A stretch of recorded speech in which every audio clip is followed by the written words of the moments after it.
Today's gospel opens with Jesus telling his followers, "Be careful not to perform righteous deeds, in order that others may see them." Each year we hear this gospel reading on Ash Wednesday shortly before we come forward and are marked with ashes. And while the irony on the surface is quite apparent, what Jesus is telling us has a much deeper meaning. What Jesus is doing is reaffirming the Jewish works of mercy, almsgiving, prayer, and fasting. But he's also warning us not to do those things for public esteem, but rather to do them for God.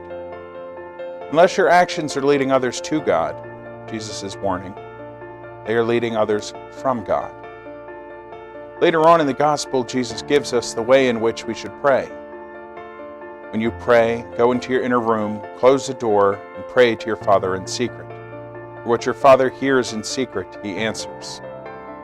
Jesus is not telling you that you need to find a private place in your home, though that can be beneficial.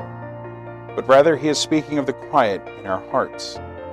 You see, the Jewish homes at the time of Jesus were usually just one-room homes. There was no separate bedroom, dining room, or kitchen. It was the original open concept floor plan. So, in a one-room house with your family, including your parents at times, there was no inner room to which to escape.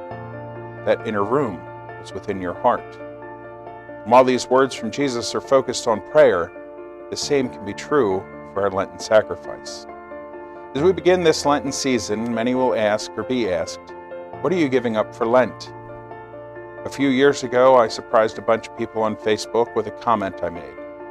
While I've never been accused of avoiding challenging others on social media, this one caught me off guard. Some thought I was joking, some were surprised, and others accused me of being a bit disrespectful. So what was that comment that I made? I simply stated that I have given up giving up things for Lent. I said it, and I still stand by it. While this may seem antithetical to everything that church teaches, since I'm between the ages of 18 and 65, confirmed, and neither even a lay minister in the church, I ask that you hear me out. I am terrible at giving up things for Lent. Each time I have tried, I have failed. As a child, I was constantly reminded that it was Lent, and as an adult, I would just simply lose interest. Even the times I was doing well, it became more of striving for a personal goal than making a sacrifice for my faith. I would constantly use lines like, "Oh, no thank you, I gave that up for Lent," and then feel a sense of pride in the fact that I held my ground, and now someone else knows it too. At the other end of the spectrum, the Jesuits and the Franciscans don't get to choose what they're doing for Lent. In those two orders, it is their spiritual advisor that tells them what they should do or give up for Lent. I'll give you a hint, it's usually not chocolate.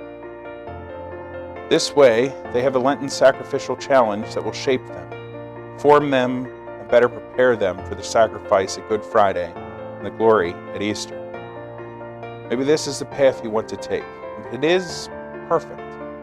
But as we begin this Lenten season, I will once again not be giving up anything for Lent. Instead, I will be doing something for Lent.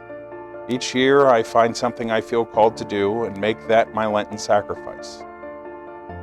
Whatever your Lenten sacrifice is, chocolate, prayer, wine, beards for Jesus, helping those less fortunate, whatever it is, as long as it has that one goal in mind, drawing you closer to Christ at its center, that is the perfect sacrifice for you.